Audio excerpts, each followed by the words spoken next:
de cette manifestation. Il ne faudrait pas que je fasse tomber le drapeau parce que je commence mal. Oui, on est plusieurs du parti de gauche, effectivement. Il y a également Mathieu Agostini, qui est le président de la commission écologie, puis il y a pas mal de militants parisiens. Il y a aussi des militants du Front de gauche, d'ailleurs.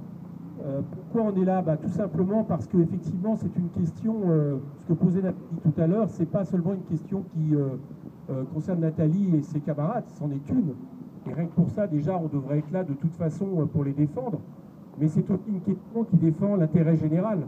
Parce qu'on voit bien qu'à partir du moment où dans des secteurs si stratégiques, et quelle que soit notre position, et on sait qu'elle est partagée elle est différente au front de gauche sur la question du nucléaire, mais dont tout le monde conviendra de la dangerosité et du phénomène de risque derrière cette énergie, à partir de là, bien évidemment, il faut se donner le maximum de garanties, c'est une base, pour que le travail qui soit fait de la manière à la fois la plus correcte possible, mais également de façon à garantir la sécurité la plus importante des premiers exposés à cette énergie, que sont les salariés. Et là, on voit bien qu'à travers la sous-traitance, à travers le contournement de règles sociales, une entreprise comme EDF, qui devrait être absolument exemplaire en la matière, parce que je rappelle quand même que si EDF est ce qu'elle est aujourd'hui, c'est du fait qu'elle est une entreprise qui appartient à la nation, que nous avons payée, à laquelle nous avons permis de se développer ainsi. Et donc EDF devrait être évidemment exemplaire dans la question de la sous-traitance, dans la question du précariat, dans la question des statuts des personnels et dans la question aussi de nous garantir à nous, usagers, eh bien, la plus grande sécurité possible. Et tout ça est en frein à Belleville. Tout ça est en frein.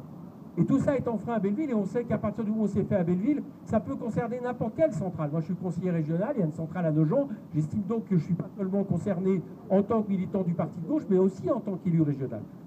Donc c'est pour ça qu'aujourd'hui, nous venons effectivement dire que ça doit cesser.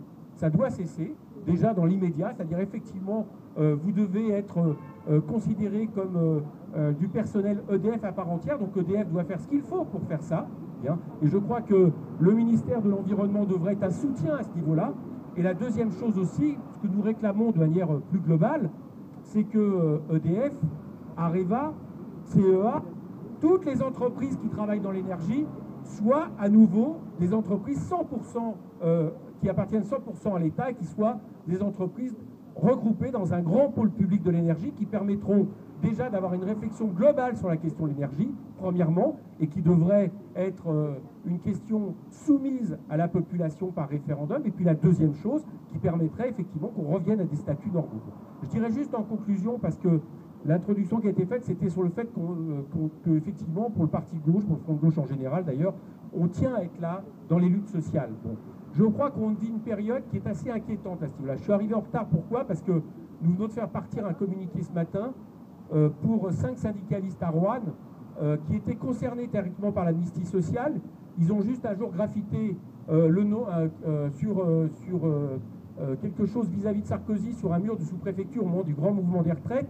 Ces 5 syndicalistes sont passés en justice. C'était tellement anodin qu'ils ont été condamnés, mais sans exécution de peine, et ils ont reçu début mai le fait de leur ordonner de passer des tests ADN comme des criminels. Et ce matin, parce qu'ils n'ont pas été passer leur test ADN, ce matin, ils ont été arrêtés chez eux par la police. 2 d'entre eux ont été arrêtés, il y en a un qui est encore en garde à vue, etc. Je dis cela, je me permets de le dire, parce qu'à mon avis, tout ça a un lien. C'est-à-dire la façon dont on précarise les salariés, qu'on les met dans des conditions de plus en plus difficiles pour exiger d'eux de plus en plus de travail, de plus en plus de dureté. Mais la façon aussi dont on criminalise le mouvement syndical, dès lors qu'il justement il résiste, tout ça a un lien étroit. Et très sincèrement, ce lien étroit, on l'attendait de Nicolas Sarkozy, mais on ne l'attendait pas de François Hollande. Donc je crois que c'est aussi quelque chose qui permet de rejoindre. Donc on est à fond avec vous. Merci à vous d'avoir fait ce rassemblement.